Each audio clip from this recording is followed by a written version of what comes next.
Baik, Bapak Ibu kita mulai ya karena sudah lewat waktunya. Bentar.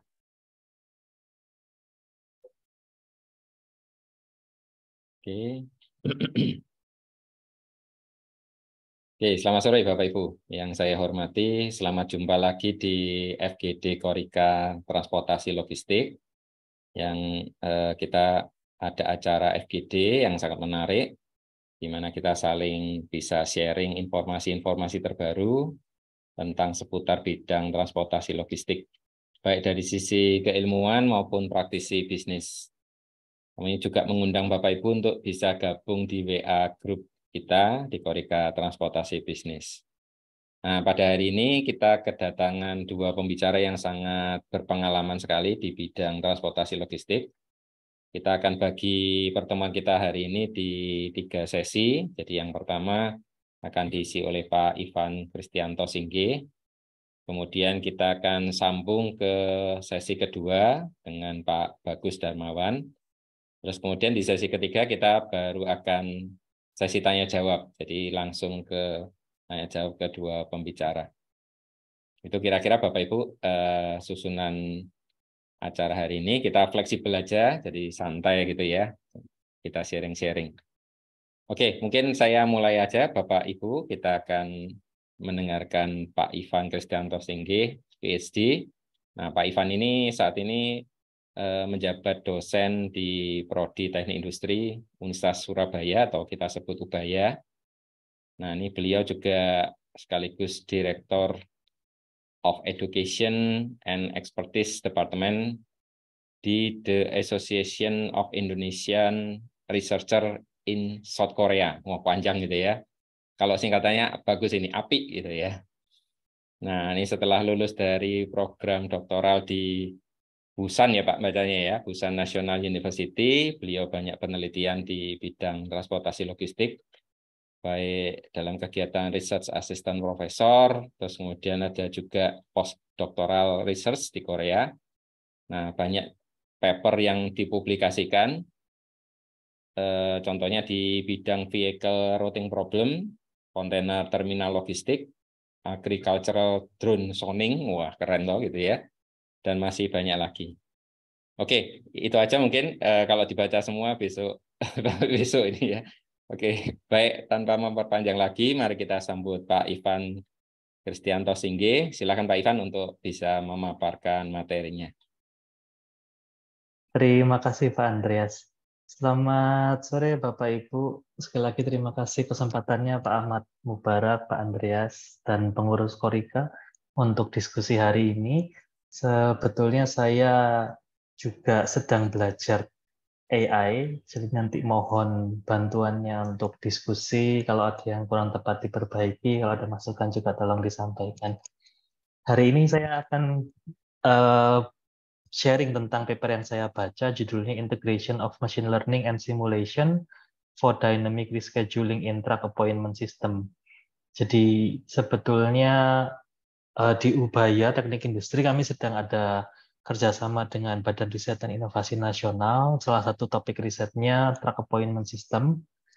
Karena itu kami sedang belajar banyak topik terkait ini. Untuk yang hari ini kami bahas itu sebetulnya paper yang terkait dengan optimasi atau kalau di teknik industri sebutnya operation research dan machine learning. Jadi mungkin nanti kalau dikaitkan ada hubungannya juga dengan digital twin.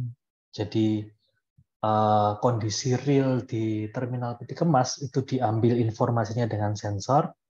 Setelah itu dimodelkan secara real time, waktu sesingkat mungkin, kualitasnya baik, lalu keputusannya dikembalikan lagi ke sistem real, lalu dilihat lagi efeknya seperti apa, dan seterusnya.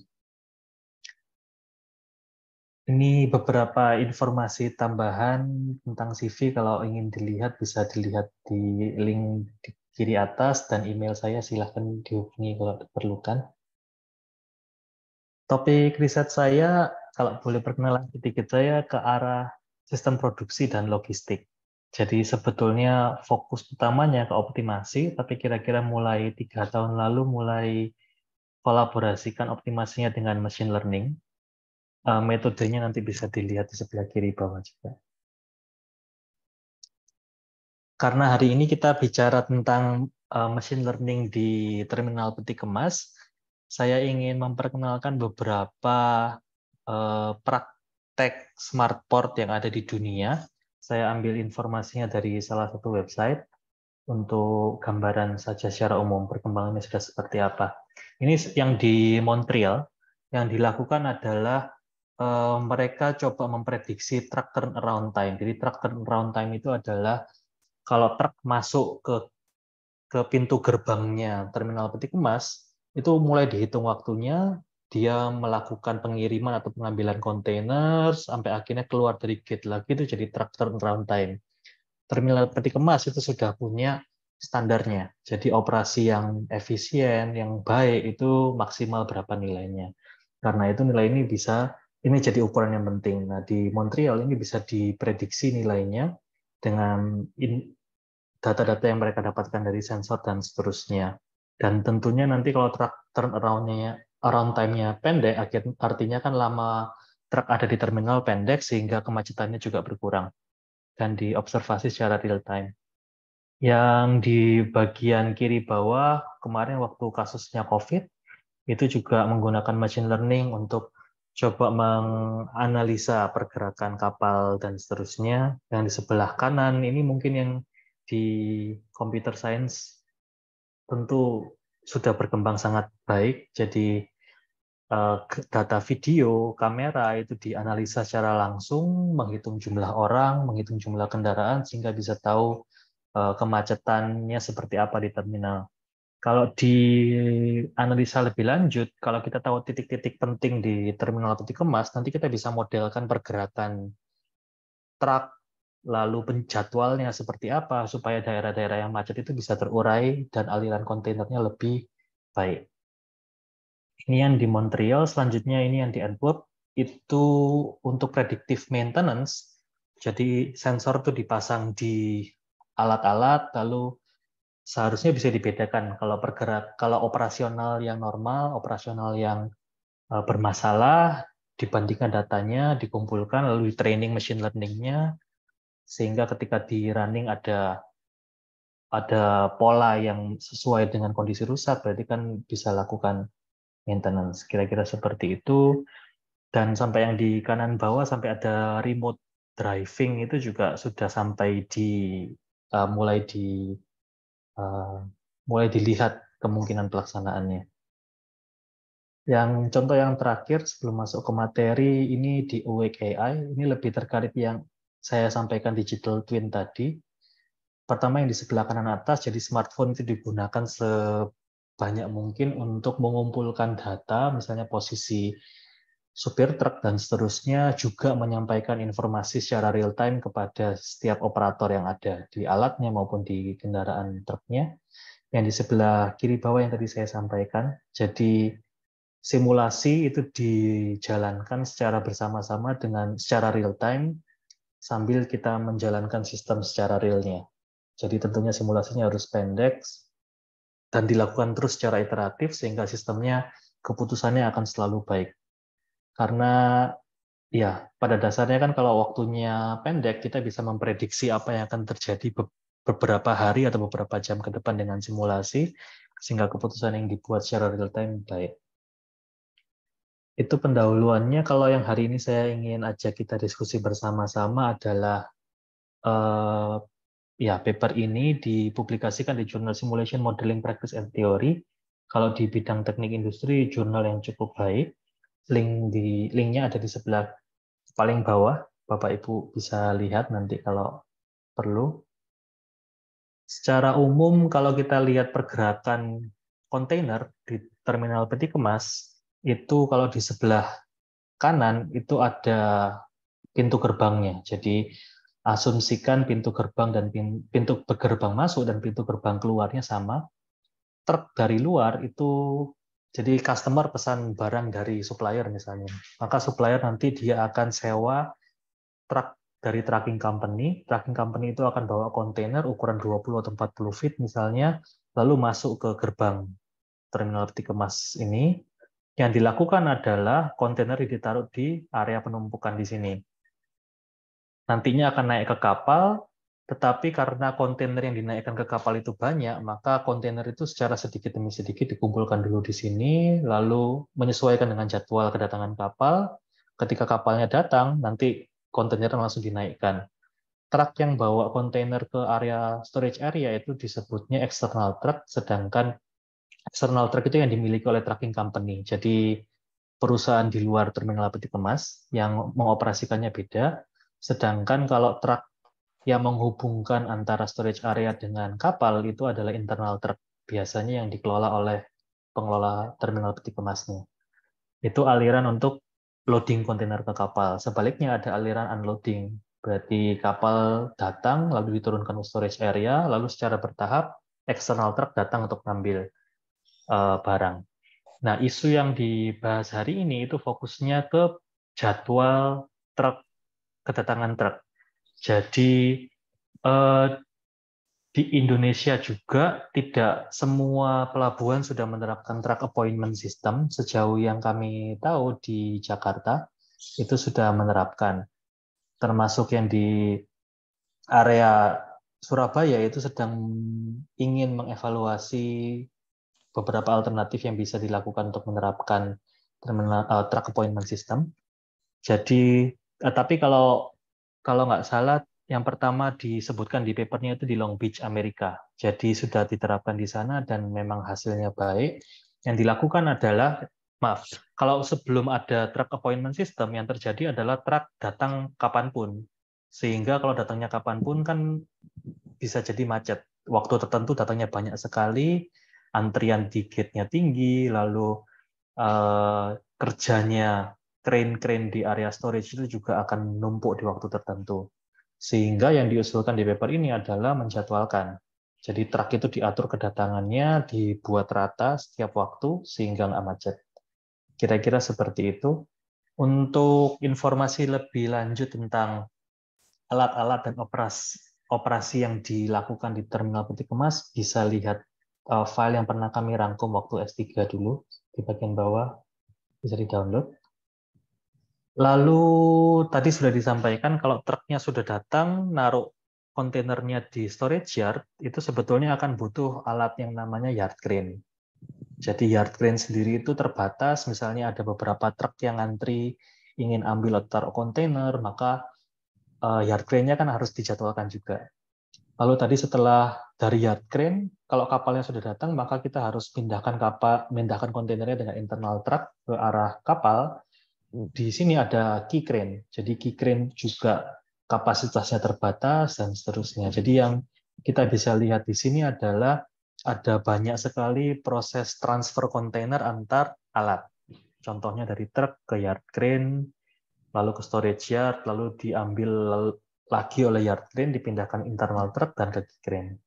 Dan ini kalau misalnya kita sudah, ini kita buat jadwalnya untuk setiap alat. Jadi menyesuaikan jadwal kedatangan kapal, maka ditarik mundur.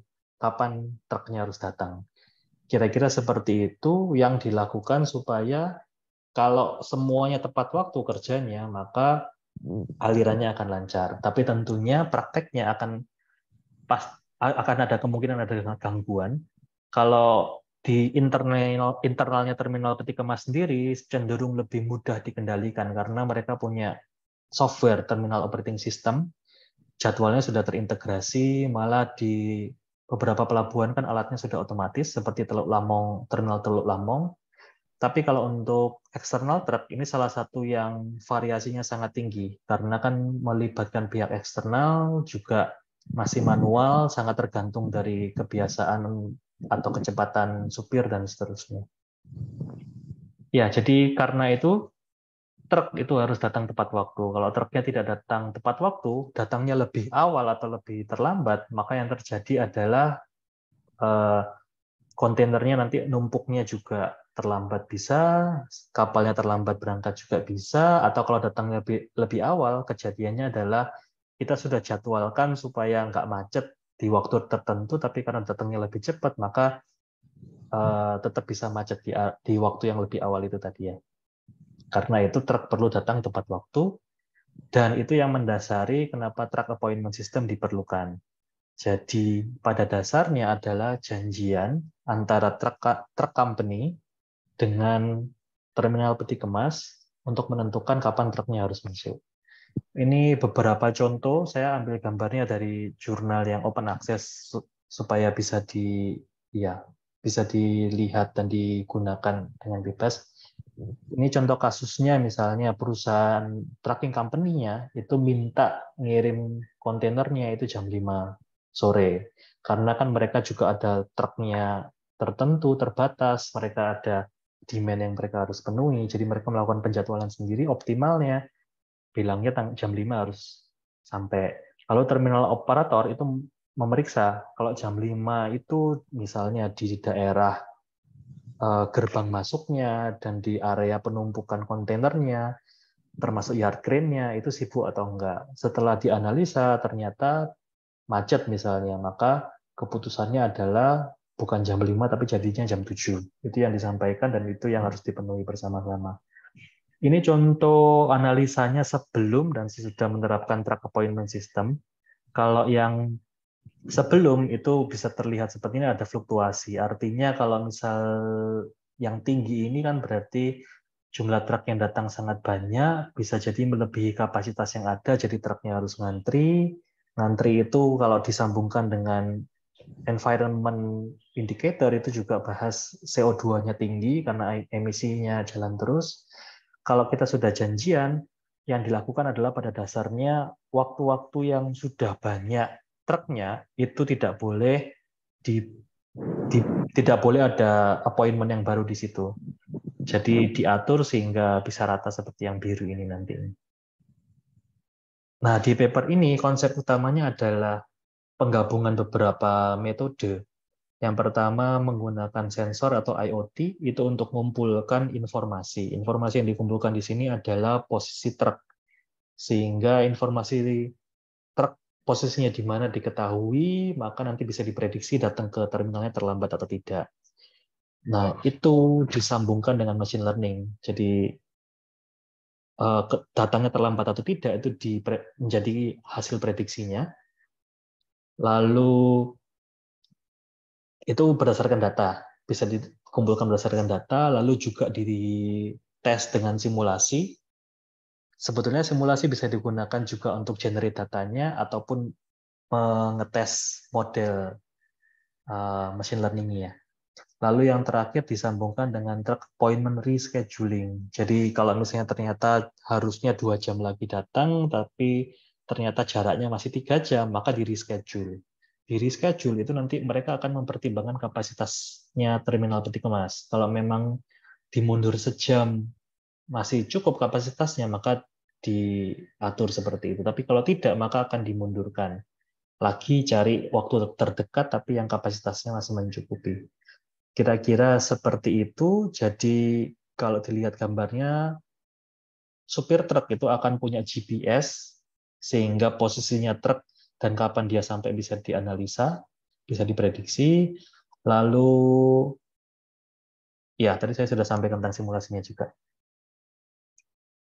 Nah, kalau misalnya kita bicara tentang optimasi dan machine learning, sebetulnya saya awalnya dari aliran yang fokusnya hanya ke operation research. Jadi kita punya input data, misalnya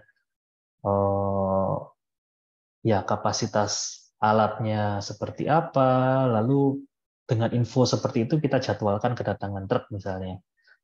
Tapi saya mulai perlahan-lahan belajar AI dan mulai digabungkan. Salah satu framework yang mirip dengan apa yang dibahas di paper, ini yang pernah kita presentasikan dulu di salah satu konferensinya UPH.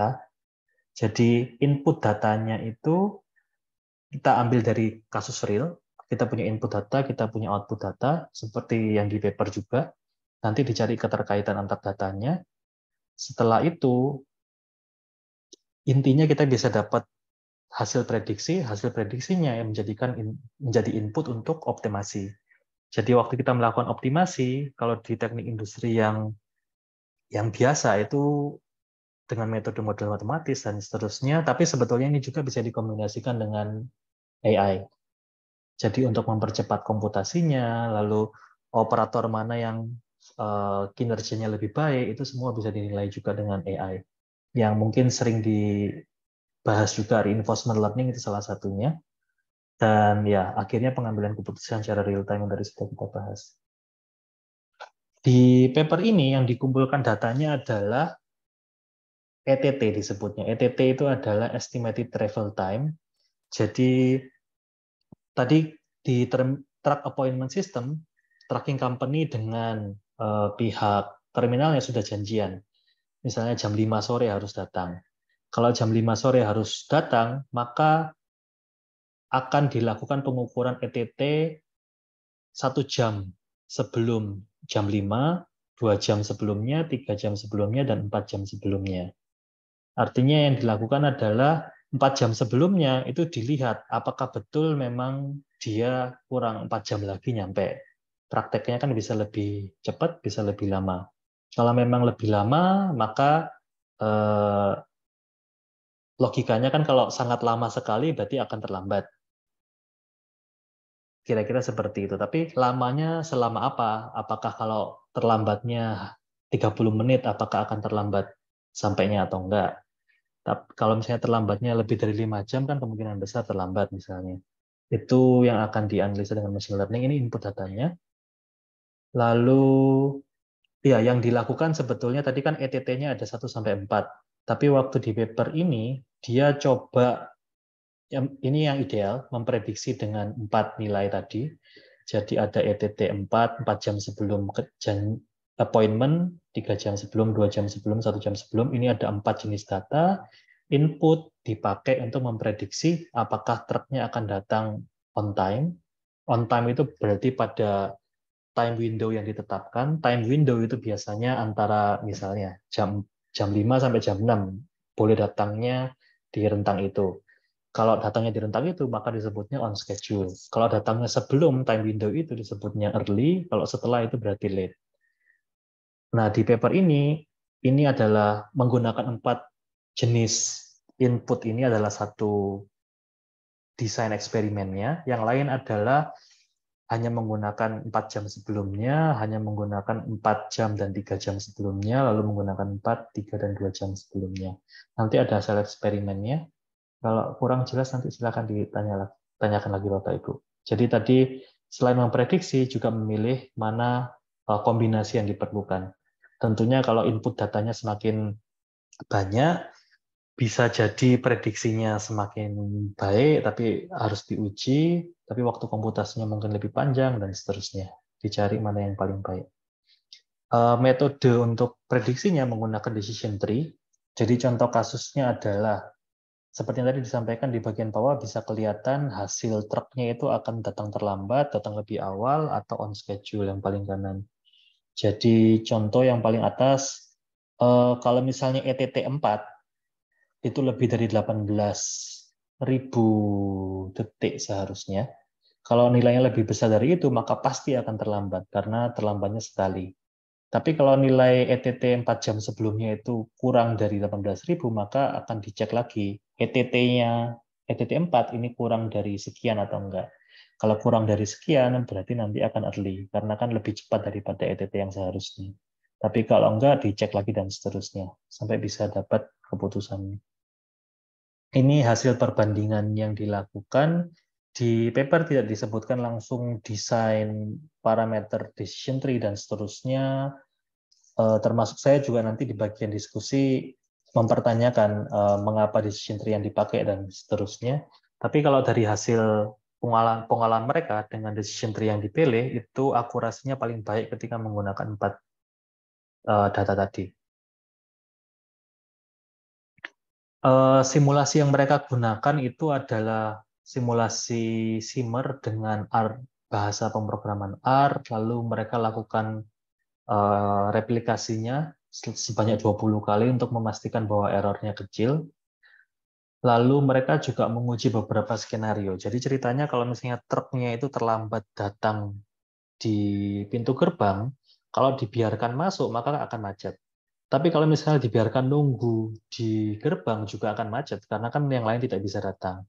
Jadi skenario yang pertama itu seperti itu. Jadi dibiarkan saja, tidak ada tempat menunggu khusus, tapi untuk skenario yang kedua dan ketiga, truk-truk yang terlambat datang itu kan diprediksi. Misalnya sejam sebelumnya sudah ketahuan dia akan terlambat, maka diarahkan untuk ke temporary parking area supaya mereka bisa menunggu di sana sampai kira-kira sudah nggak macet lagi, maka baru silahkan pergi ke pintu masuk. Dan temporary parking area-nya jaraknya kira-kira 40 menit dari terminal peti kemasnya. Ya, kasus kedua dan ketiga berarti seperti itu. Bedanya kasus kedua dan ketiga, untuk kasusnya ketiga ada menggunakan prediksi dengan machine learning-nya. Kalau yang kedua tadi nggak ada. Ya, jadi contohnya seperti ini, kalau diprediksi terlambat, maka dikirimkan ke area yang lain. Dikirimkan ke area yang lain, maka langsung dilakukan rescheduling. Jadi rescheduling itu dicari time window terdekat yang kapasitasnya masih mencukupi untuk ditambahkan pekerjaan truk tadi. Lalu kalau sudah ditentukan, maka di booking di terminal appointment system-nya, maka pada saat yang tepat truknya dikirimkan supaya bisa datang ke terminal. Ini perbandingan dari skenario 1, 2, dan 3 yang diperhitungkan adalah waktu tunggunya truk, lalu jumlah truk yang mengantri, lalu truk yang datangnya tidak tepat jadwal. Bisa dilihat akhirnya di skenario 3 yang pasti paling baik di antara yang lainnya. Lalu di paper ini juga dilakukan perbandingan dengan beberapa metode yang lain, Tabu Search, MILP, dan seterusnya. Cuma memang sejujurnya saya masih mempertanyakan apakah di metode yang lain mereka lakukan pengambilan keputusan secara real time dan ada reschedulingnya atau tidak. Karena kalau tidak ada kan pasti metode yang terakhir pasti akan baik karena ada reschedulingnya. Beberapa komentar tentang paper ini yang saya ingin ajak Bapak Ibu diskusi, silahkan nanti kalau ada. Yang pertama saya mempertanyakan bagaimana author itu bisa memastikan semua supir truk yang sebetulnya adalah dari berbagai tracking company bisa install GPS dan mau menginformasikan lokasi mereka ke terminal. Karena sejauh yang saya pelajari di terminal appointment system, kendalanya di situ. Kalau internal truk itu kita mau pasang RFID tag dan seterusnya itu kan mudah karena truknya truk internalnya terminal peti kemas sendiri. Tapi kalau punyanya perusahaan lain itu kan tidak mudah. Jadi ya siapa tahu Bapak Ibu ada pengalaman memang prakteknya mudah dilakukan dan kesepakatannya sudah ada. Yang kedua menurut saya ini adalah paper yang bagus untuk menjadi dasar bagaimana kita menggunakan informasi yang ada untuk mengoptimasi kegiatan logistik di terminal peti kemas. Di paper juga disebutkan tadi publikasi tahun 2023 belum banyak studi yang ke arah sana. Jadi juga disambungkan dengan ini ya penggunaan machine learning untuk menyelesaikan kasus optimasi atau operational research. Lalu yang tadi saya masih pertanyakan mengapa hanya decision tree, walaupun di paper disebutkan bahwa decision tree itu kan keputusannya binary. Jadi keputusannya bisa membedakan antara terlambat atau tidak. Kalau terlambat, dibedakan lagi untuk terlambatnya itu lebih awal atau lebih terlambat dari jadwal yang ditetapkan. Tapi saya yakin metode lain yang bisa dipakai untuk klasifikasi 3 kelas tadi banyak sebetulnya dan bisa diuji. Lalu uh, ide mungkin kalau bisa dilakukan adalah bagaimana memastikan metode prediksi tadi itu dipakai untuk terminal yang berbeda. Asumsinya kalau terminal yang berbeda tidak mau saling share data, apakah bisa pakai federated learning yang mereka tidak share data tapi training modelnya saja lalu di-share dan seterusnya. Nanti kalau ada tambahan atau komentar silakan Bapak Ibu. Lalu mohon izin menambahkan sedikit tawaran kolaborasi semoga berkenan. Jadi ini kemarin kami Teknik Industri Ubaya itu menyampaikan training optimasi, teori dan coding. Linknya ada di sini untuk BRIN waktu itu. Jadi kami membahas kasus traveling salesman problem dengan Excel, juga dengan coding Python. Kalau nanti Bapak Ibu ada yang tertarik juga untuk kolaborasi sharing informasi seperti ini, silakan disampaikan. Lalu kami juga sedang berupaya terus untuk menjembatani akademisi dengan praktisi, termasuk minggu depan itu akan ada diskusi dengan bagian warehouse-nya petrokimia. Harapannya semua yang dipelajari di akademisi nanti juga akan menyelesaikan kasus real. Silahkan kalau Bapak Ibu dari praktisi mungkin ada yang ingin kolaborasi untuk saling share informasi juga.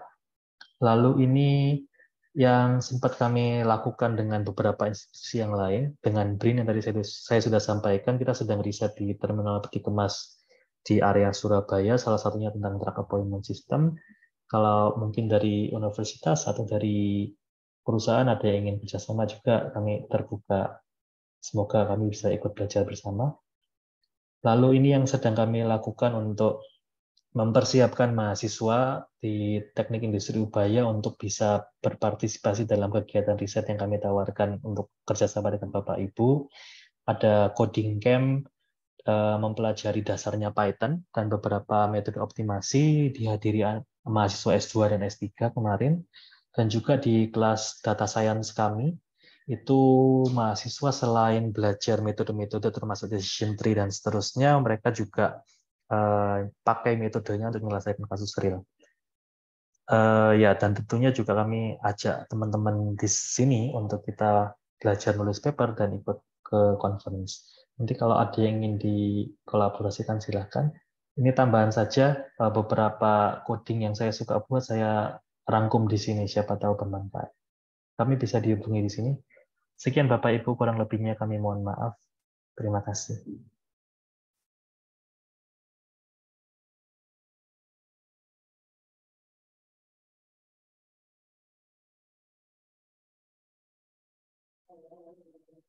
Baik, menarik sekali Bapak Ibu presentasi yang telah disampaikan oleh Pak Ivan. Mohon maaf ditahan dulu Bapak Ibu kalau ada pertanyaan gitu ya. Karena kita akan masuk ke sesi 2 dulu dengan Pak Bagus Darmawan, terus kemudian nanti kita akan sambung dengan tanya jawab untuk kedua narasumber. Oke, sesi kedua ini akan disampaikan oleh Pak Bagus Darmawan. Pak Bagus adalah lulusan dari Frankfurt University of Applied Science.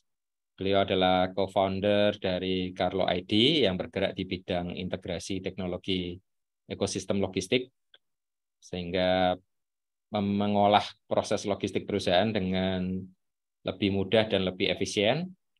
Nah, beliau ini juga founder sekaligus CEO dari Mapit yang mencoba membangun ekosistem data geospasial, mulai dari Indonesia sampai ke dunia dengan geomapitnya ya.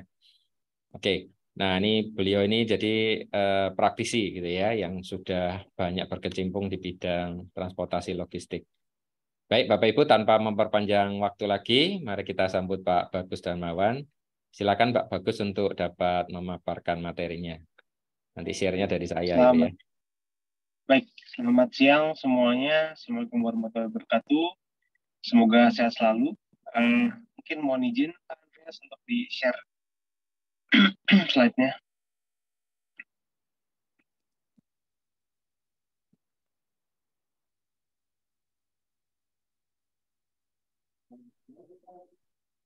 Ya, oke. Mungkin barusan saya melihat ya dari Pak Ivan sharing tentang bagaimana sebetulnya sebuah logistik itu sebetulnya bisa diboost sampai sejauh apa sih dengan kekuatan AI dan ML gitu ya. Nah, cuman kalau saya mungkin memang dari sisi praktisi gitu, jadi saya menemukan malah kecocokan gitu. Jadi tadi Pak Evan menjelaskan apa yang bisa kita lakukan. Nah, ini saya menjelaskan apa yang sudah kita lakukan gitu. Nanti jadi mungkin bisa berkolaborasi gitu ya, karena kita juga butuh banyak insight gitu tentunya bagaimana untuk mengoptimalisasi logistik di Indonesia.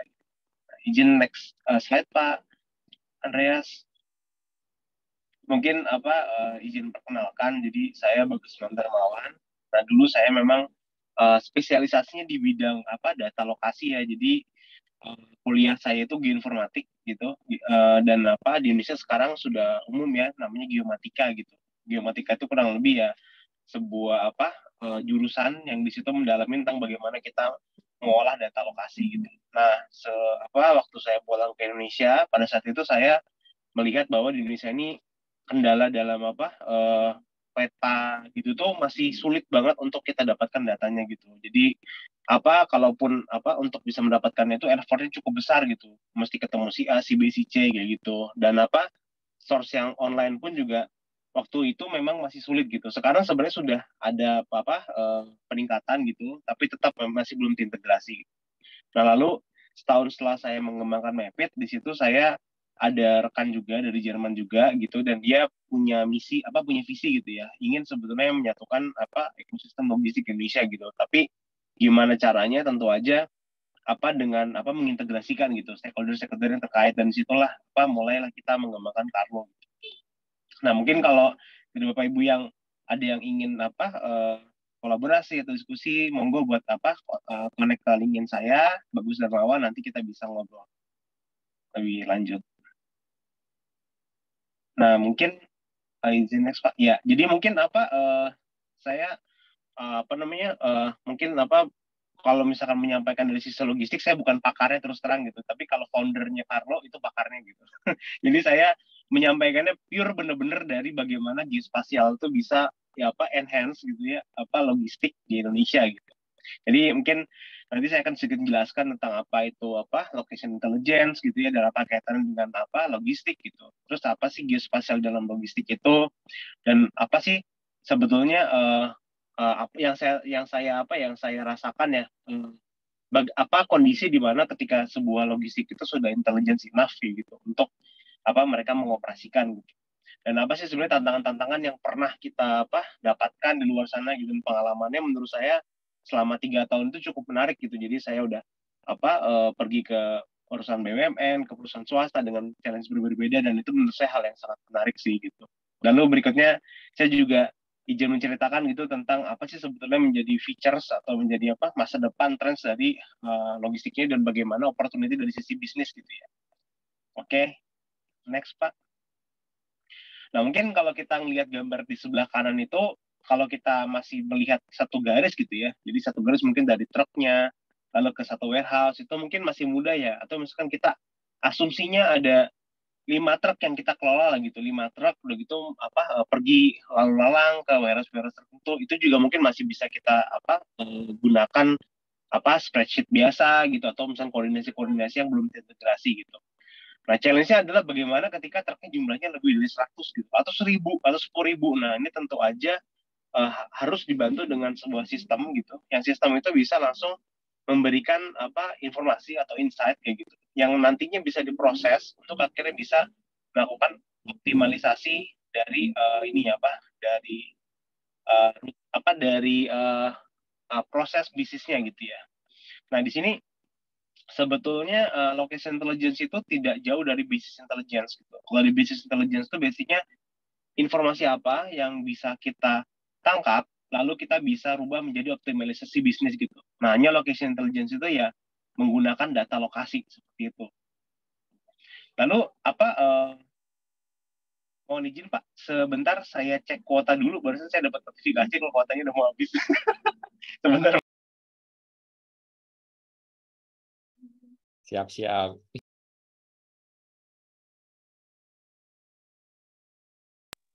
Nanti kalau udah habis beli kuotanya repot lagi Pak. Lama lagi. Oh iya bener, udah mau habis. Sebentar Pak, saya beli kuota dulu ya.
Oke, mohon maaf Pak, barusan daripada nanti internetnya sudah habis, lalu saya menghilang, tak kemana, saya sudah isi barusan. Ya jadi di sini ketika kita berbicara tentang location intelligence di logistik itu, jadi kita berbicara tentang business intelligence gitu, jadi bagaimana mengoptimalisasi informasi-informasi yang ada di kantor dan di lapangan, tentang lokasi fisik gitu ya. Jadi lokasi fisik itu dari truknya, lokasi fisik dari warehouse-nya gitu, dan juga rutenya gitu, dan obstacle-nya gitu.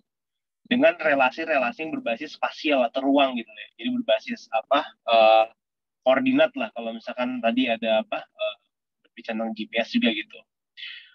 Nah, di sini sebenarnya teknologi ini sebenarnya meliputi kayak bagaimana data itu di-collect gitu ya. Jadi tadi juga sudah sempat diceritakan juga bagaimana menganalisa datanya menggunakan AI, ML gitu, menggunakan IoT juga gitu, supaya kita bisa memahami sesuatu tuh di mana terjadi, kenapa itu bisa terjadi, dan apa yang sebenarnya terjadi di situ gitu. Jadi sebenarnya inti utamanya adalah optimalisasi logistik gitu, menggunakan business intelligence. Oke, next Pak. Nah, yang geospasial dalam logistik sendiri itu kita perlu berpikir dari sisi tipe-tipe data apa saja sih sebetulnya terdapat dalam logistik gitu, karena kan memang geospasial ini agnostik ya, jadi umum ya, jadi bisa diaplikasikan dalam FMCG, bisa diaplikasikan dalam tata kota gitu ya, dalam mining contohnya seperti itu. Tapi dalam logistik sendiri gitu ada beberapa data yang sangat relate gitu, yang nanti akan kita bahas lebih dalam gitu. Lalu dari mana saja sih sebetulnya sumber-sumber datanya dan benefit apa yang akhirnya bisa dihasilkan dengan memproses data-data tersebut gitu. Izin next Pak. Nah, mungkin kalau misalkan dari tipe data, pernah nggak pas mungkin kayak istilah GPS itu kayak ini ya, nggak asing ya, karena memang seharusnya memang di semua truk logistik itu harusnya ada GPS-nya gitu, karena GPS tuh satu-satunya cara buat kita melakukan tracking gitu, tracking yang nantinya kita bisa mengetahui lokasi-lokasi truk kita gitu. Jadi ketika dibutuhkan kita tahu di mana aja lokasi mereka gitu. Walaupun pada kenyataannya yang kita lihat di lapangan memang di Indonesia ini khususnya buat truk-truk yang skalanya mungkin mid mile sama first mile gitu ya, itu banyak sekali yang tidak dipasang tracker gitu. Nah, itu memang bisa jadi kondisinya karena di lapangan sendiri banyak tracker yang akhirnya nggak di maintenance dan akhirnya rusak. Jadi dulu mungkin pas lagi zamannya mereka melakukan pemasangan gitu, atau mungkin memang belum terlihat apa sih sebetulnya benefit dari tracker ini selain hanya mendapatkan informasi lokasinya aja gitu. Karena kan kalau kita ngeliat di peta nih ada 1.000 truk tapi nggak ada apa-apain, cuma dilihatin aja kan juga buat apa gitu kan. Nah, lalu berikutnya geocoding. Jadi geocoding ini ketika kita ngomongin koordinat, lawannya itu adalah alamat gitu. Nah, jadi kita agak sulit kalau misalkan tolong kirim barang ke warehouse-nya di sini, koordinat sekian gitu. Nah, itu awam untuk orang-orang umum gitu. Tapi kita ngomongin alamat, alamatnya di Bandung, kecamatannya Marga Asih kayak gitu. Nah, itu itu sudah salah satu termasuk adalah bagaimana mentranslate lokasi dalam bentuk angka koordinat menjadi address gitu, sampai mungkin ke nama jalannya gitu. Dan juga salah satu contohnya siapa sih di sini yang nggak pakai Google Maps atau Waze gitu ya. Nah, kita tuh sebenarnya udah di satu era di mana kolaborasi dari data traffic itu sudah sudah streamline gitu. Jadi artinya setiap detik itu kadang rute yang direkomendasikan ke kita tuh bisa berubah-berubah sesuai dengan traffic gitu. Nah, jadi data traffic ini juga salah satu data geospasial yang penting dalam logistik. Oke, izin next Pak. Nah, lalu source datanya gitu. Jadi kalau di sini kita berbicara tentang apa sih interface gitu. Interface apa yang akan menjadi source dari datanya, dari data yang akan diproses untuk logistik ini gitu. Nah, jadi salah satu source itu yang secara simultan mengirimkan koordinat status menerus itu kita tahu adalah GPS gitu ya. Nah, GPS ini bisa jadi diinstal gitu ya. Jadi kayak diinstal di truknya, atau bisa jadi juga melalui HP gitu. Karena di HP juga sekarang udah ada GPS. Tapi memang dari pengalaman kami, GPS ini kalau di industri logistik yang mungkin kayak di dalam kota gitu yang sifatnya cepat gitu, rapid gitu, itu bisa pakai HP itu masih optimal gitu. Tapi kalau buat yang long journey kayak misalkan kayak Bandung, Surabaya, terus dia GPS-nya nyala terus gitu, nah itu biasanya supirnya udah mulai marah tuh, sebel gitu, karena HP-nya habis baterainya gitu, karena GPS-nya nyala terus gitu. Jadi dia lebih pilih HP-nya habis baterai dipakai buat nonton TikTok gitu atau YouTube gitu daripada dipakai buat di tracking gitu. Nah, lalu berikutnya aplikasi. Nah, aplikasi ini di sini artinya itu mengirimkan informasi logistik dalam bentuk contohnya kayak perubahan status pengiriman gitu. Jadi GPS ini bisa men-trigger, oh truk itu masuk ke dalam lokasi muat gitu atau lokasi bongkar gitu. Dan truk itu keluar dari lokasi-lokasi tersebut bisa di-trigger untuk mengetahui KPI-nya gitu. Tapi perubahan status ini, kayak misalkan detail ordernya apa aja, isi dalam barangnya apa, itu biasanya memang diupdate melalui aplikasi gitu. Lalu ada juga third party applications gitu atau software gitu yang memang digunakan untuk mengelola gitu. Biasanya umumnya dicetakkan TMS gitu. Cuman kalau sekarang kita sudah cloud base ya, jadi memang TMS sendiri sudah berubah gitu dari yang dulunya satu perusahaan itu harus punya server kayak gitu-gitu, sekarang udah bisa menggunakan cloud dan integrasi langsung di dalam satu arsitektur data gitu. Next Pak. Nah, jadi ketika kita tadi punya data-data tadi kan kayak kita punya truk nih jumlahnya 1.000, tunjukin di peta, itu nggak jadi apa-apa gitu kalau cuman kita bisa lihat aja gitu, kalau nggak bisa kita proses gitu. Kita punya order nih, ordernya mana yang urgent, mana yang nggak urgent, mana order yang dekat dari truk yang A, B, C, itu juga kalau misalkan hanya ditampilkan saja tidak menjadi apa-apa gitu. Jadi memang harus ada sistem atau harus ada cara untuk bisa memproses datanya dan akhirnya bisa memberikan rekomendasi gitu. Nah, apa saja sebenarnya benefit dari pengolahan data lokasi tadi gitu, yang akhirnya nanti itu bisa menjadi improvement dalam operational efficiency. Anggap saja gini, contoh tadi kita punya jalur yang ruwet gitu ya. Ketika truk itu udah tahu ke sana itu jalurnya itu nggak bagus, misalkan kayak resikonya terlalu tinggi, mungkin jalurnya terlalu curam kayak gimana, tapi nggak cepat untuk di tag dan akhirnya truk itu lewat situ lagi, akhirnya nanti berpotensi untuk jadi mungkin kayak kecelakaan gitu. Atau misalkan kayak terjadi penurunan kinerja karena waktu tempuhnya lebih lama, satu seperti itu. Nah, terus begitu juga benefit dari data lokasi ini adalah salah satunya ya yang paling dirasakan oleh klien itu adalah customer service ya. Jadi biasanya untuk di industri, karena kita kan memang fokusnya di first mile gitu. Biasanya buat industri ini agak sulit kalau ditanya gitu, ini truknya udah di mana lokasinya gitu. Nah itu kadang-kadang, aduh dikasih tahu nggak ya kayak gitu. Nah padahal sebetulnya ketika terjadi transparansi ini dari pihak si shipper itu, dia akan merasakan bahwa oh kepastian ini yang saya butuhkan gitu. Kepastian ini akan membuat bisnis saya berjalan dengan baik gitu. Tapi di sisi transporter mungkin takut untuk memberikan kepastian gitu, mungkin karena kendala truknya, mungkin karena kendala lokasinya yang tadi tidak transparan di share gitu. Nah, tapi sebenarnya ketika kita berusaha buat yaudah kita udah jabat tangan, ayo kita buat transparan, itu menjadi salah satu hal yang penting menurut saya dalam bisnis gitu. Jadi di sini customer akan bisa melihat truk itu lokasinya sekarang di mana, real time-nya, barang yang dibawa itu apa saja gitu, itu semua akan bisa transparan gitu. Dan akhirnya dari situ kita bisa menurunkan resiko-resiko yang memang tidak perlu gitu. Oke, next Pak. Nah, ini yang saya dapat gitu ya. Jadi kalau misalkan mungkin kan ketika kita ngomongin intelijen itu kan kayak mungkin udah mulai AI sama ML gitu. Tapi saya menemukan bahwa industri ini khususnya di Indonesia itu masih seperti kayak di zaman dinosaurus gitu. Jadi ini industri besar gitu, marketnya besar banget gitu. Tapi orang-orangnya memang agak cukup sulit untuk kita bawa gitu ke satu event kayak digitalisasi yang paling sederhana lah gitu di awal, untuk kita semua tuh terintegrasi dan berkolaborasi gitu. Nah, jadi kalau dari kami sebagai praktisi, kami berpikir sebetulnya utamanya adalah sebelum kita masuk ke yang nanti diproses sama machine learning gitu-gitu, adalah bagaimana sih sebetulnya sebuah sistem yang kami buat ini itu bisa menghubungkan mereka semua gitu. Mungkin di Indonesia sudah ada juga ya dengar kayak beberapa perusahaan digital logistik gitu ya, selain Carlo gitu, yang mereka juga menciptakan produk-produk teknologi lah gitu untuk menghubungkan semua gitu. Tapi sebetulnya bukan masalah teknologinya yang keren gitu, masalahnya adalah waktu kita mengimplementasi, challenge-nya besar sekali gitu. Jadi memang mereka tuh drivernya sulit sekali untuk masuk ke dalam aplikasi gitu, karena mungkin mereka masih berpikir apa sih benefitnya buat saya gitu kalau aplikasi gitu, dan kita juga mungkin nggak berpikir buat bakar-bakar duit kan gitu.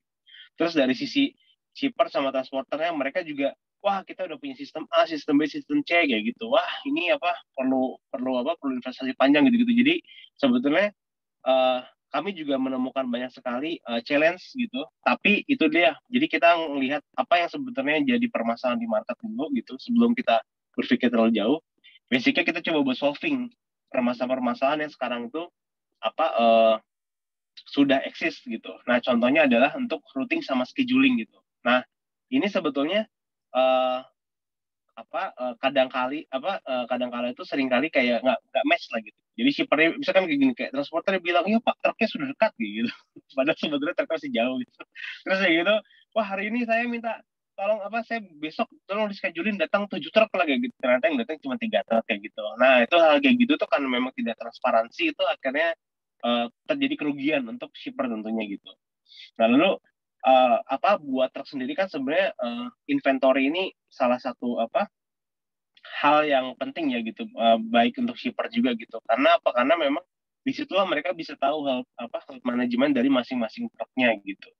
Lalu real time tracking itu sebetulnya bahasa yang udah lama sih sebetulnya. Jadi kayak GPS tracking itu udah lama gitu. Tapi memang menurut saya even sampai di tahun 2023 ini masih banyak banget perusahaan transporter yang masih belum optimal gitu. Jadi belum optimal untuk menggunakan trackingnya itu gitu. Hanya dilihat saja gitu. Dan tentu aja ini semua ketika kita combine nanti akan mereduce risiko.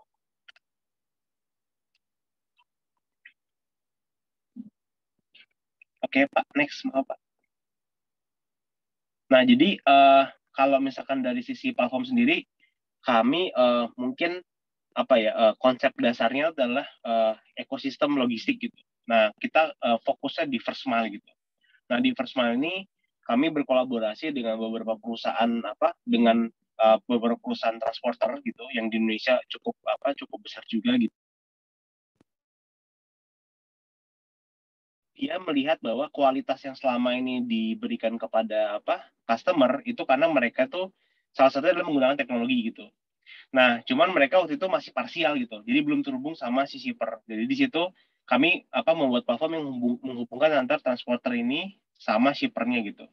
Dan di dalam platform ini kita bisa membuat agreement, membuat order yang di dalamnya itu nanti juga bisa melakukan scheduling lah kayak gitu. Scheduling untuk akhirnya kayak hari ini saya butuh 10 truk, ya udah nanti akan dicarikan 10 truk sesuai dengan permintaan dan bisa di-tracking semuanya. Izin next, Pak. Nah, lalu berikutnya next lagi, Pak, maaf. Nah, lalu berikutnya sebetulnya ini platform peta kita gitu ya, biasanya dari Geomapit juga gitu. Nah, tapi kita ada platform terbaru yang nanti mungkin kalau misalkan berminat boleh untuk kontak gitu, nanti akan kita demokan platform planner kita yang terbaru, tapi di situ udah lebih advance ya. Jadi kalau di sini bisa melakukan routing, terus bisa memilih order mana yang mau dipilih, lalu nanti ordernya itu bisa mengambil rute yang paling optimal untuk first mile logistik. Jadi rute di situ tuh bukan rute yang umum gitu, bukan rute untuk mobil-mobil kayak kita pakai Google Maps gitu. Tapi kita memang udah bikin rute yang memang khusus untuk first mile logistik, untuk truk-truk yang besar kayak gitu. Nah, di fitur yang terbaru bahkan kita sudah mendeploy fitur ngitung tol gitu. Karena kadang-kala ketika truk itu mau dikirim, itu biasanya dari pengusaha transporter itu dia mau menentukan kira-kira berapa sih biaya yang harus diberikan kepada si driver gitu. Nah, itu kita ada fitur ngitung tol, terus kita ada fitur untuk mengetahui kayak ini truk mana aja yang mau mengarah ke Surabaya. Oke, saya dari Surabaya, nanti langsung diinfokan nih truk yang arah Surabaya ada ini dengan kondisi status seperti ini. Oke, terus gitu dipilih mana yang paling cocok buat ngambil orderan itu. Nah, itu nanti udah sistemnya rekomendasi semua gitu. Oke, next. Nah, ini untuk inventory. Jadi kalau misalkan di industri first mile sendiri, sebetulnya saya yakin barang-barang itu nggak ada yang murah gitu ya. Karena yang dikirimkan tuh kayak bahan baku baja yang besar kayak gitu. Terus deh gitu kayak karena kan truknya emang tronton besar gitu ya, trailer besar. Jadi pasti barangnya tuh udah harganya mahal, besar dan banyak kayak gitu. Nah, di situ ada satu sistem yang kita kembangkan untuk menghubungkan antara shipper, transporter gitu, buat tahu barang apa aja yang sebetulnya mau diangkut, berapa kilo gitu tonasannya. Lalu driver dan warehouse PIC di warehouse itu nanti bisa melihat detailnya tuh barang apa aja yang perlu diangkut sih kayak gitu. Nah itu apa kita bikinkan sistemnya supaya nanti dia nggak salah untuk mengangkut barang yang memang sudah di-define gitu. Oke, izin next Pak. Dan apa basically di dalam satu order itu kita bisa tahu siapa aja stakeholdernya gitu ya. Itu ada apa tab detail, sebetulnya di dalam tab detail itu nanti ngasih tahu stakeholder siapa aja, kayak drivernya siapa, PIC-nya siapa, warehouse semua sama warehouse bongkar gitu. Terus kayak POD itu apa, proof of delivery kan selama ini kan masih sifatnya kertas karena jadi kita paham kalau kita suruh langsung digital tuh nggak bisa juga gitu, karena kan itu berhubungan sama invoice juga kan. Jadi kita membuat sistem gimana caranya secara perlahan mereka at least kayak mulai masukin apa si POD itu ke dalam platform gitu. Nanti ketika memang dari pihak shipper dan transporter udah sama-sama siap, harapannya itu bisa mempercepat proses POD tadi gitu. Lalu ada tracking juga gitu, dan apa di sini apa ada sistem invoicing juga gitu, jadi bisa apa bisa tahu invoice mana apa orderan mana yang sudah selesai gitu, dan ini sudah di apa bayar belum, seperti itu. Next Pak, izin. Nah ini juga sama seperti yang tadi, jadi basicnya adalah untuk apa mereduksi resiko salah ambil barang gitu, atau misalkan ada barang yang hilang. Next Pak. Jadi emang harus diceklis semua gitu, kondisi barang juga sama semua gitu. Nah, jadi challenge yang kita apa temukan di lapangan itu adalah data quality sama accuracy ya. Itu driver tuh sulit sekali Pak. Jadi kayak karena mereka long journey mungkin ya. Jadi misalnya kayak oke, dapat order nih, pertama digeser gitu. Oke, dapat order, saya ambil ordernya gitu. Terus gitu dia pergi ke lokasi muat gitu. Pas sampai di lokasi muat, ya udah naikin aja gitu. Nah, dia lupa buat buka aplikasi lagi, contoh kayak gitu. Nah, tapi pas dia mau ke lokasi bongkar, ternyata dia nggak bisa kalau nggak nge-slide. Akhirnya baru diingetin sama aplikasi, akhirnya dia baru nge-slide kayak gitu. Terus di gitu dia sampai di lokasi bongkar kayak gitu. Nah, itu juga dia apa lupa juga buat ngechecklist barang-barangnya gitu. Karena memang checklist ini pernah kita buat mandatory, tapi karena ternyata malah jadi stopper gitu. Jadi driver nggak bisa ngambil order lagi, ya udah akhirnya kita buka dulu deh kayak gitu. Jadi kita lebih apa mengedukasi dulu bahwa oh ini tuh biar kita sama-sama apa sama-sama ini loh apa sama-sama aman gitu. Maksudnya dari driver, oh saya sudah checklist kok gitu. Dari sisi warehouse, oh ya ini saya juga itu juga sudah checklist kok, sudah sesuai semua. Jadi semua ditrace sesuai dengan kenyataannya gitu. Nah cuman memang apa itu menjadi apa salah satu challenge ketika memang itu drivernya mungkin masih belum terbiasa dengan digitalisasi gitu.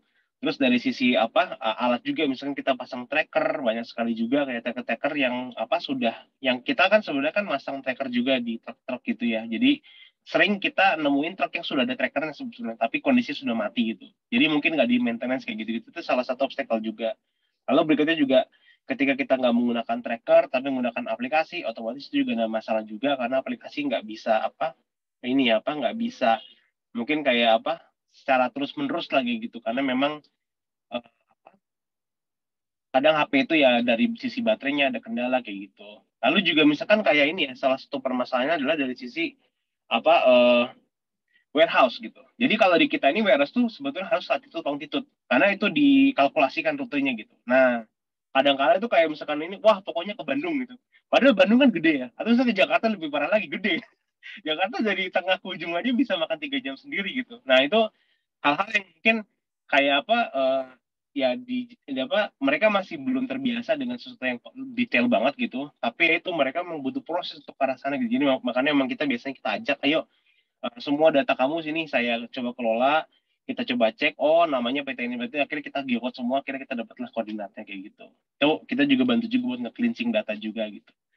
Terus di sisi lain itu adalah privacy sama security gitu ya. Jadi apa dari sisi tadi transporter, shipper dan driver tuh sebetulnya mereka sama-sama nggak ingin untuk di-trace gitu. Contoh, mereka nggak pengen informasinya juga entah apa bisa dilihat sama yang lain kayak gitu. Nah itu atau misalkan kayak transporter sama transporter lainnya gitu, atau shipper sama shipper lainnya, itu hal yang sangat sensitif. Jadi memang salah satu isunya adalah bagaimana mereka bisa trust terhadap sistem yang sebetulnya sudah secure kayak gitu. Jadi sistemnya mungkin udah secure gitu, sudah SSL, sudah apa gitu. Tapi yang jadi salah satu apa hal yang unik adalah kadang-kadang kita lebih percaya sama WhatsApp gitu. Kita lebih percaya sama Facebook, sama Google Drive gitu. Padahal sebenarnya data kita juga di situ juga iya apa bisa dipublik juga gitu. Kurang lebih seperti itu gitu. Nah, lalu integrasi API juga salah satu talent karena ini adalah satu hal yang effortnya cukup tinggi ya gitu. Mereka sudah punya sistem ERP ketika kita mau integrasi dengan API. Nah itu memang kita perlu menata lagi datanya apa dan akhirnya nanti bisa benar-benar sudah masuk ke sistem gitu.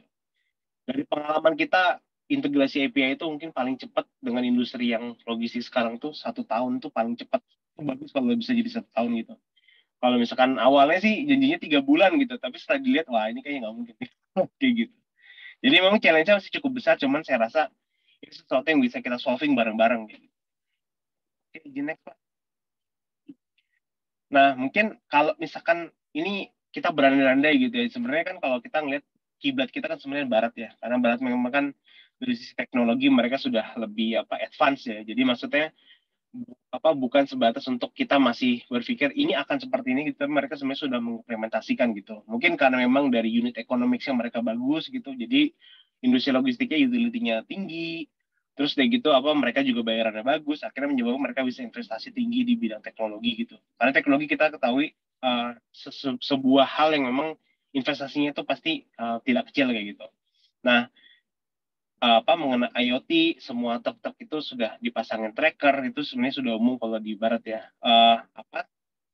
Penggunaan AI sama Big Data ini sebetulnya menurut saya di mereka juga masih proses untuk implementasi karena memang perlu dioptimalkan secara terus-menerus gitu.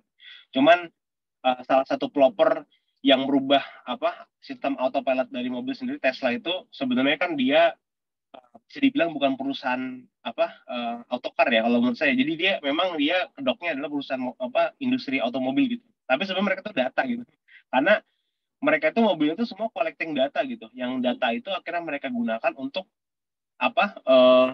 bisa mobilnya itu akhirnya bisa berjalan dengan sendirinya gitu. Jadi dia memetakan satu Amerika dalam bentuk 3 dimensi. Dia tahu di mana aja obstacle-nya, itu semua udah menggunakan teknologi yang paling canggih saat ini kayak gitu. Dan akhirnya di situ sebenarnya tujuan goal akhirnya adalah bisa driverless, jadi bisa benar-benar autopilot dengan jalan sendiri gitu. Bahkan kan memang kan kayak dari Tesla sendiri pernah sempat kayak pitch kalau misalkan sempat kayak present gitu. Kalau misalkan mobilnya itu nanti kalau kita parkir bisa jadi taksi gitu, bisa kerja sendiri gitu. Jadi siapa sih orang yang nggak kepikir, wah kalau saya punya mobil, saya lagi di kantor nih mobilnya nggak menghasilkan uang. Tapi kalau mobilnya saya suruh kerja gitu, itu kan kayak satu hal yang baru gitu ya. Nah itu ternyata memang mereka juga akhirnya masuk ke industri logistik gitu. Mereka bikin bikin truk yang besar ini dan pasti itu semua juga udah otomatis gitu. Oke, next Pak. Nah, mungkin opportunity apa sih sebetulnya yang ke depannya itu akan berkembang gitu ya.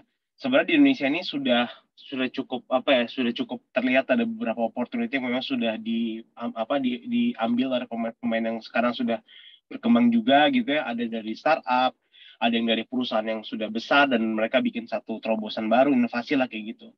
Terus salah satunya LAS gitu. Jadi logistik as a service itu gimana kalau misalkan nanti transporter dan shipper itu sebagai klien transporter itu sudah sepenuhnya mempercayakan kepada sistem kayak gitu. Jadi ketika ada satu pabrik dia mau mengirimkan barang kayak gitu, dia tinggal ke platform dan itu transporter udah benar-benar kayak menyerahkan semua asetnya kepada sistem dan sistem akan merekomendasikan sesuai dengan yang semestinya sehingga utility truknya naik gitu. Kadang kan sekarang kan salah satu yang tidak menyebabkan utility terconnect itu adalah decision making yang dibuat oleh pemilik truk atau si plannernya gitu yang memang mungkin nggak berbasis data gitu atau memang mungkin belum masih berbasis insting lah gitu. Jadi ada hal-hal yang akhirnya masih belum bisa meningkatkan utility. Nah, cuma kalau misalnya udah LAS itu artinya tuh sudah bagus ya. Jadi si bikin order itu udah langsung driver langsung driver jalan ya mungkin kayak Gojek sekarang gitu ya tapi ini di versi logistiknya gitu. Nah terus ada on demand logistik gitu on demand logistik ya jadi logistik memang pada ada ketika ada kebutuhan kayak gitu langsung untuk datang sebenarnya mirip-mirip kayak LAS sih. Terus ada vertical integration sebenarnya kita juga ketahui nih kalau di industri logistik itu banyak sekali pemain-pemain di tengahnya gitu ya. Jadi sebenarnya lucunya kita juga sebenarnya bikin sistem untuk maklaran gitu. Jadi kita bikin sistem karena memang gimana ya si order itu datangnya itu memang kadang-kadang tuh memang dari si orang-orang yang bergerak di bidang salesnya gitu. Jadi kayak dia maklarnya sales yang bikin satu company baru lah gitu. Nah emang orderin datang dari sana gitu. Jadi kita mau nggak mau kita memang apa ya merangkul dulu lah gitu, merangkul dulu untuk akhirnya di situ mereka paling nggak bisa memberikan banyak order ke dalam platform dan akhirnya bisa di disperse ke transporter yang ada gitu. Nah cuman harapannya sebenarnya semua yang di tengah itu bisa apa bisa hilang gitu dan langsung jadi dari shipper langsung ke transport tanpa perlu ada yang di tengah kayak gitu. Kalau ada dropshipping yang sekarang juga sebetulnya sudah diaplikasikan ya kayak misalkan sama apa kalau yang ini kebanyakan di last mile ya kalau dropshipping gitu. Lalu ada urban warehousing kayaknya itu salah satunya apa saya lupa nama startupnya gitu tapi dia kayak apa memang kayak bikin warehouse di kota-kota kayak gitu untuk barang-barangnya kecil. Dan salah satu sebetulnya yang menjadi opportunity juga adalah eco-friendly logistik gitu. Ini cukup menarik gitu. Jadi eco-friendly itu artinya kayak misalkan apa yang kita bisa buat, produk apa yang kita bisa buat untuk misalkan mereduksi emisi karbon gitu. Atau misalkan kayak sesimpel kayak kalau kita bikin apa transaksinya di platform tuh nanti di situ ada kayak oh apa selamatkan bumi kayak gitu. Kayak sekarang kan kalau misalnya di aplikasi suka ada mau nggak ikut kontribusi buat selamatkan bumi, misalkan bayar Rp5.000 lah kayak gitu. Nah itu nanti uangnya dipakai buat bikin buat nanam pohon kayak gitu. Nah itu masuk ke eco-friendly logistik gitu. Oke, izin next Pak. Oke, mungkin tidak lama dari saya. Harapannya apa yang saya sampaikan bisa bisa memberikan ini juga insight juga gitu. Dan harapannya juga dari kami bisa berkolaborasi juga dengan para pakar-pakar di sini di bidang logistik karena kami ini memang ya itu operator lah gitu. Jadi kami ini membuat sesuatu sesuai dengan apa yang memang terjadi gitu. Tapi tentunya kami butuh sesuatu yang lebih panjang, lebih visioner gitu. Dan itu ini hanya bisa terjadi kalau kita berkolaborasi. Demikian Pak, kalau dari saya terima kasih, mudah-mudahan bermanfaat. Selamat sore semuanya. Silakan kalau ada pertanyaan. Baik, menarik sekali dari sisi praktis. Memang tidak mudah gitu ya, Ibu ya. Kalau kita coba terapkan dari teori yang kita punyai, terus kemudian ke dunia yang asli, pasti butuh macam-macam. Oke. Baik, Bapak Ibu, kita buka sesi tanya jawab. Boleh tanya secara langsung, boleh chat juga boleh. Silakan Bapak Ibu. Untuk penanya-penanya, silakan. Boleh ke Pak Ivan, boleh ke Pak Bagus gitu ya. Tinggal diketik aja nanyanya ke siapa.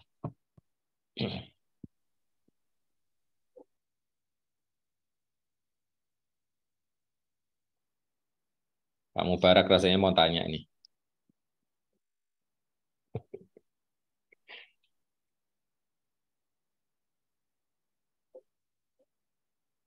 Silakan Bapak Ibu untuk bisa mengajukan pertanyaan. Ini yang nanya Pak Ivan malah Pak. Saya juga mau nanya juga ke Pak Ivan. Boleh, boleh sekali. Silakan Pak Ivan. Saling bertanya ini. Oh, tapi tadi Pak Bagus yang angkat tangan dulu Pak, mau duluan Pak. Oh boleh, silakan Pak Bagus. Iya Pak Ivan. Kan aku kan tadi kan lihat ya gimana implementasi AI, ML gitu ya. Itu kan pasti kan pakai computer vision gitu ya Pak Ivan ya. Ditaruh di terminal terus dia bisa ngelihat pattern dari si truk-truk kayak gitu kan. Nah, yang tadi itu apakah sudah diimplementasikan Pak? Sudah sempat di testing gitu di salah satu terminal apa belum Pak? Kalau yang kita belum Pak. Terus yang di Montreal itu saya kurang tahu pastinya. Tapi kan kalau ngomong per teknologi image processing kan sudah bisa Pak sebetulnya. Sudah umum. Cuma memang pertimbangannya kemarin waktu kita sempat diskusi sama salah satu di Jakarta kalau nggak salah, cost efisien atau enggak. Karena kan kalau mereka dokumennya supir itu kan sudah ada Kopino untuk informasi kontainer dan seterusnya. Kalau sudah masuk ke sistem penjadwalannya juga kan sudah cukup sebetulnya Pak ya. Kecuali kalau memang ada yang datanya nggak lengkap kan beberapa Pak ya. Kalau datanya nggak lengkap kemarin yang sempat kita diskusikan kan berarti harus OCR si plat nomornya. Kalau tahu plat nomornya baru dikoneksikan sama database dan seterusnya. Jadi ya yang realnya belum saya lihat Pak. Tapi sepanjang yang saya tahu belum sampai ke image processing kalau di terminal Mas. Oke. Mungkin aku izin share Pak. Jadi pengalaman itu waktu itu di ini Pak, di terminalnya itu, terminalnya di Cilegon sana Pak. Apa namanya ya? Ya pokoknya di daerahnya ini WBS ya. WBS tuh KBS mungkin Pak. KBS betul. Waktu itu kita juga sempat di-challenge sih Pak Ada untuk import, apa? gitu. Betul, untuk bikin sistem sistem antrian lagi gitu. Nah, kebetulan waktu itu memang salah satu yang menginisiasi itu dosen juga gitu Pak. Dosen juga gitu. Terus udah gitu pada saat itu kita di challenge lah, ini ayo bikin sistem antrian kayak gitu kan. Nah, jadi waktu kita jalan tuh kita ngeliat dari sisi tukang jahit lah Pak. Jadi kita ngejahit nih sistemnya gitu. Tapi dari Sarya ini udah mengasih rumus-rumus kayak gitu. Jadi kita pusing juga. Akhirnya waktu itu malah jadi ambigu juga gitu. Jadi kita ngarahnya kemana, dia ngarahnya kemana gitu. Dan waktu itu sebetulnya kalau dari sistem antrian tuh hampir sulit ya, karena memang itu dia transporternya tuh banyak gitu, perusahaannya. Terus kita sudah mencoba mengintegrasikan, tapi dari mereka juga tadi quality datanya itu sulit buat di-achieve gitu Pak. Jadi mereka kayak drivernya tuh nggak mau sharing lokasi kayak gitu-gitu lah. Jadi challenge-nya besar banget. Tapi kalau dari waktu kita mimpinya bagus gitu. Cuman memang itulah pas waktu ngimplementasinya tuh Pak selalu ada obstacle gitu. Tadi kebetulan Masal saya lagi mengerjakan skripsi di situ Pak. Oh, oke. Pak Ahmad Ya. sama Pak siapa Pak? Ya saya Bahap Pak dari Untirta. Jadi tadi sama seperti yang disampaikan oleh Pak Ivan ya. Cuma kalau di KBS itu kan bukan kontainer, jadi dia bulk prop gitu ya. Jadi kargo curah. Nah itu. Betul Pak. Kargo curah dan ini kemarin mahasiswanya baru seminar sih, jadi masih proses. Kemarin ada masukan juga dari penguji. Sama sebenarnya appointment truck gitu ya. Jadi bagaimana kasusnya juga sama. Jadi terjadi penumpukan truk, kemudian betul. Karena caranya supaya tidak terjadi penumpukan truk itu. Betul Pak. Itu ya, challenge-nya. Yang saya kerjakan, mungkin itu mahasiswa saya itu. Kan yang saya kerjakan itu kita menggunakan model matematik, jadi menggunakan software Lingo ya. Untuk coba diselesaikan pakai exact method gitu. Jadi masih dalam proses. Ya, mudah-mudahan berhasil Pak. Nanti kalau berhasil bisa sharing-sharing gitu. Karena waktu itu kita itu Pak, sebenarnya kalau dari sisi rumus kan memang kan diberikan gitu. Cuman memang obstacle-nya masih di operasionalnya gitu Pak. Ya, kalau menentukan kita sudah bisa menentukan sih berapa jumlah optimal truknya. Kalau yang di kasus yang tadi sampaikan Pak Ivan itu kan ada waktu ya, jadi ada time-nya. Nah kalau yang di kasus kita memang belum mempertimbangkan waktunya. Jadi dia hanya assignment berapa truk dalam slot waktu yang disediakan, dan itu sudah ketemu optimalnya berapa jumlah truk, dan supaya tidak terjadi antrian itu sudah bisa ketemu gitu. Menarik. Siap Pak. Gantian nih Pak Ivan, silakan Pak. Nanti kalau boleh ada waktu diskusi lagi detail Pak ya, Pak Bagus. Dengan senang hati Pak Ivan, dengan senang hati. Ya, nanti mungkin aku bisa kenalkan juga sama foundernya Carlo juga Pak. Memang dia yang lebih paham logistik sih gitu. Kalau aku lebih ke tech data lokasi gitu Pak. Ya Pak, terima kasih.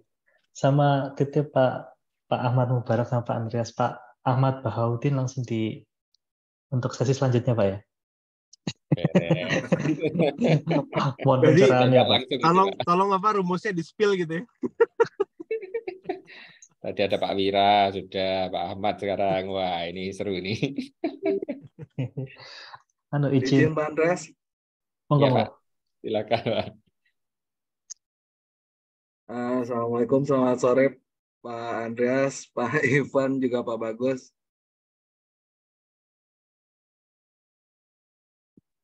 Suara saya Ya, kedengeran? keren Pak, Silakan kedengaran.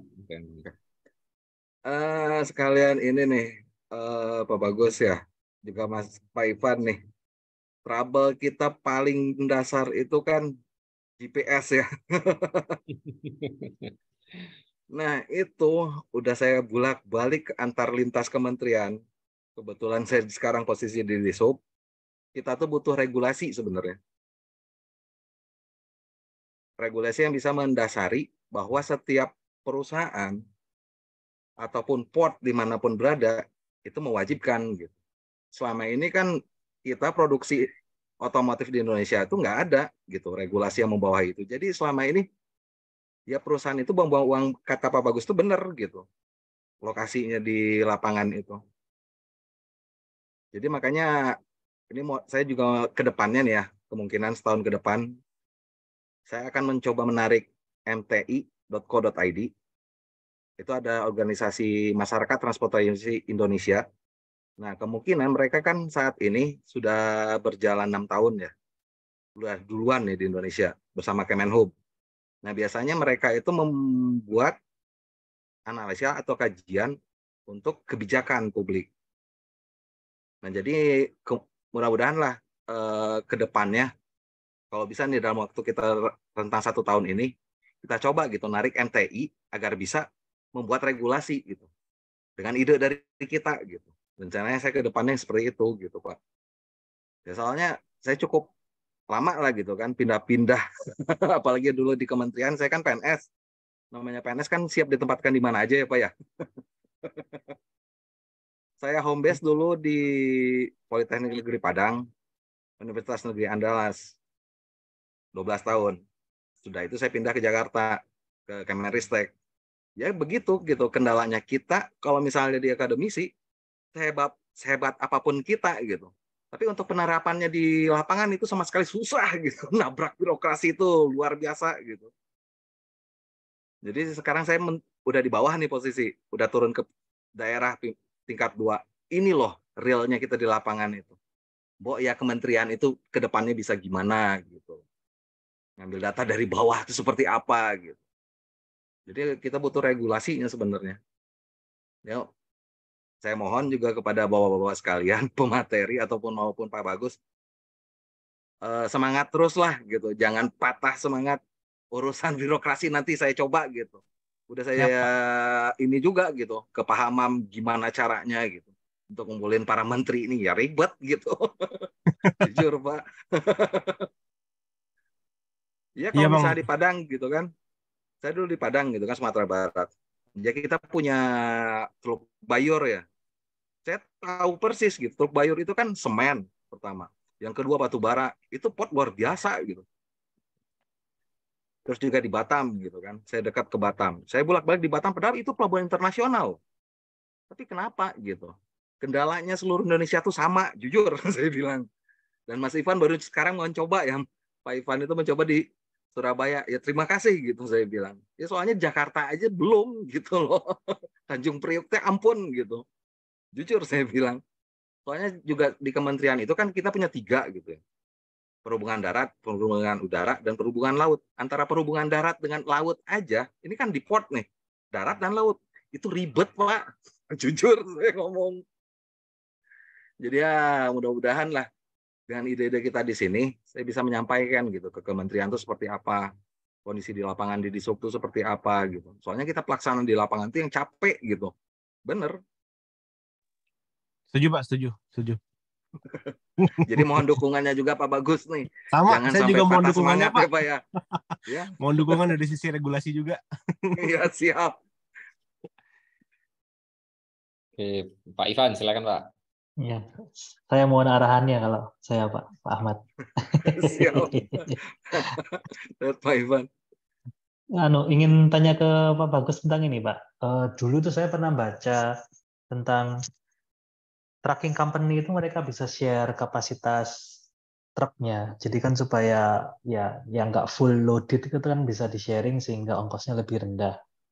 Ya. Supaya mereka tidak saling rugi, mereka itu open data truk. Tapi Ya. open data truknya itu dibatasi. Jadi ya saya kurang ingat batasannya gimana, tapi memang yang hanya diperlukan saja yang dibatasi.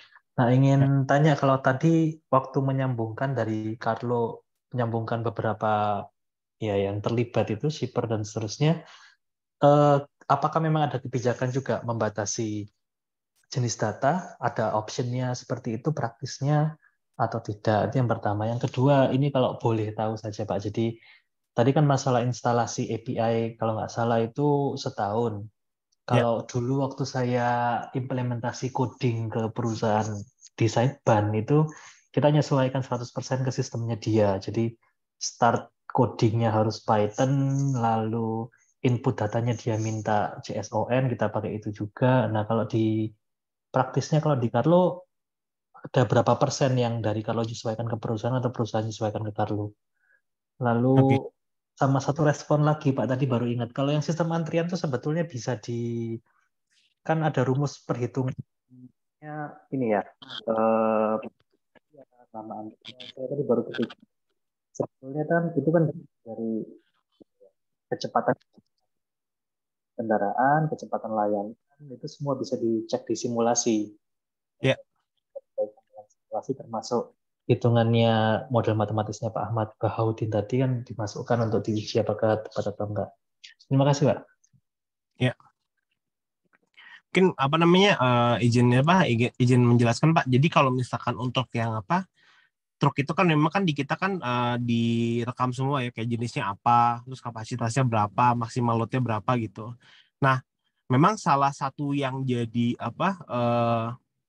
yang kita tangkap ya, ternyata user itu, pemilik truk itu ada banyak kebutuhan untuk ketika dia pergi ke satu lokasi, misalkan dari Bandung ke Surabaya, nah baliknya itu kosong gitu Pak.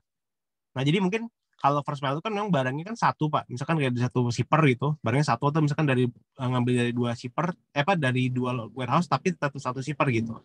Nah, justru memang dengan dia transparansi untuk sharing datanya di Carlo itu, akhirnya kita bisa merekomendasikan balikannya Pak gitu. Nah, itu sebetulnya mungkin yang kita lihat ya di Indonesia sekarang yang paling make sense untuk menaikkan utility gitu. Karena mungkin kalau dilihat di mana di tol-tol utara atau di Pantura banyak banget truk yang kosong gitu, yang dia nggak bawa barang gitu. Itu costnya gede juga gitu sih Pak. Itu yang salah satu yang kita sekarang tangkap, udah kita proses untuk kita lakukan gitu. Jadi harganya lebih bagus kan, jadi kan karena dia balikan berarti kan harganya reduce kan kayak gitu. Nah itu kita cukup beruntung lah bisa nemuin case itu gitu. Lalu mungkin buat pertanyaan yang kedua Pak, untuk integrasi API itu sebetulnya memang harusnya nggak selama itu Pak gitu, harusnya nggak setahun gitu. Nah tapi balik lagi, misalkan sekarang kita ngomong nih, misalkan yang nyuruh misalkan manajemen gitu ya, oke, ayo Pak kita mulai nih integrasi 3 bulan selesai lah gitu. Datang, oke, terus kita masuk ke IT, wah ini apa ini, kok barang baru ini buat apa nih? Terus akhirnya di situ kita kita kan udah punya platform yang sebenarnya plug and play ya, ready buat dipakai gitu Pak. Nah tapi memang pada kenyataannya bisnis proses di shipper tuh suka beda-beda gitu Pak, waktu mau pengiriman kayak gitu. Nah jadi kayak misalnya kapan sih digital POD-nya itu ada gitu, itu kan kita kan udah bikin satu flow logistik lah gitu. Kadang suka kok ada ini dulu ya, oh baru itu ya kayak gitu, oh ini udah dipredik dari kapan tahun baru nanti dikirim kayak gitu. Nah hal kayak gitu yang akhirnya kita mesti sesuaikan sih Pak gitu. Nah cuman memang kalau saya bisa bilang platform kita udah ngedeliver at least 30% dari fungsi utamanya Pak gitu. Nah 70% itu biasanya menyesuaikan ke proses bisnisnya masing-masing gitu, sama ke personality-nya Pak. Jadi memang divisi-divisinya juga mungkin kayak ini yang sales beda lagi. Bisa kan kayak sales itu kayak ini Pak, sesimpel sales itu dipikirnya tuh kayak mereka tuh udah koleksi data. Oh kalau misalkan kirim barang kan kalau kita pakai aplikasi yang umum gitu ya, titik koordinatnya di sini kirim ke sini gitu ya. Nah ini enggak Pak, ini kirimnya tuh dari Bandung ke Surabaya gitu. Bandungnya di mana nggak tahu, Surabaya di mana nggak tahu gitu. Bandungnya juga bisa jadi tuh Bandungnya kabupaten apa Bandung kota, itu udah beda banget Pak, itu udah gede banget gitu. Nah hal kayak gitu Pak yang nggak bisa diselesaikan dalam waktu singkat gitu, karena si datanya itu memang perlu banyak banget untuk di cleansing lah Pak gitu. Nah jadi kalau yang pertanyaan yang terakhir Pak, tadi tentang rumus itu Pak, memang itu Pak. Jadi kita tuh sebenarnya bingung untuk gimana caranya ngimplementasin rumustik ke keadaan operasional gitu ya. Jadi memang waktu itu karena dia dosen juga gitu ya. Nah itu dia merekomendasikan rumusnya seperti ini. Wah kita paham nih gimana ya. Nah cuman waktu mau ngimplementasi misalkan kayak oke truk yang direkomendasikan sekian gitu. Nah sekian ini dikasih ke siapa itu nanti berkaitan sama lokasi GPS-nya masing-masing truknya. Tapi GPS-nya nggak nyala gitu. Jadi hal-hal itu yang akhirnya membuat kita waktu itu akhirnya belum bisa sepenuhnya berhasil sih Pak untuk implementasiin di sana sih.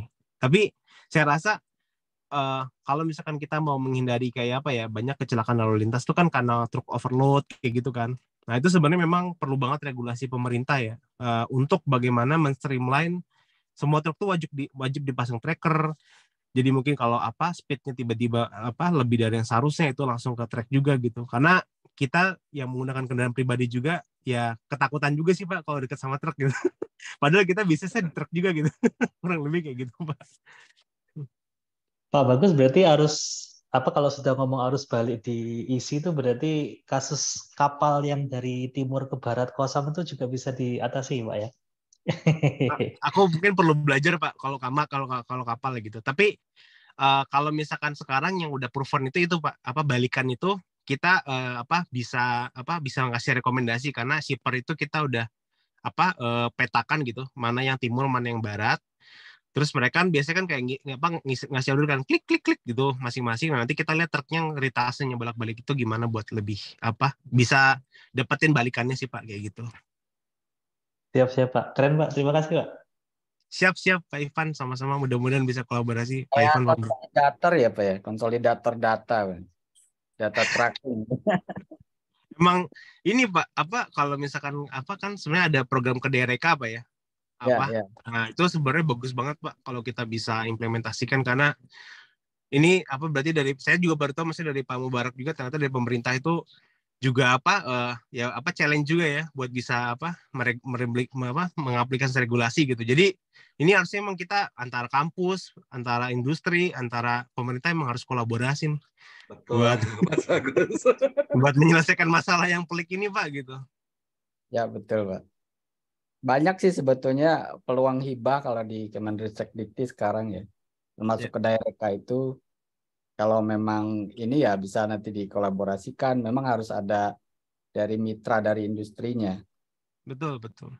Bukan hanya Saya dari kebetulan kalau yang ke Darika itu Pak yang dengan Mapit-nya. Tapi waktu itu kami ini dengan Trisakti itu menganalisa tentang backlog perumahan di Jakarta Pak gitu. Jadi memang tetap data lokasi, cuman memang nggak di logistik sih Pak seperti itu. Cuman kalau yang Karo belum pernah sih untuk ke daerah gitu. Tapi kalau misalkan ada kesempatan, mungkin kita senang sih Pak gitu. Ya. Baik Bapak Ibu, menarik sekali. Bincang-bincang gitu ya. Oke, ada lagi Bapak Ibu yang mau ditanyakan atau mungkin disampaikan, silakan.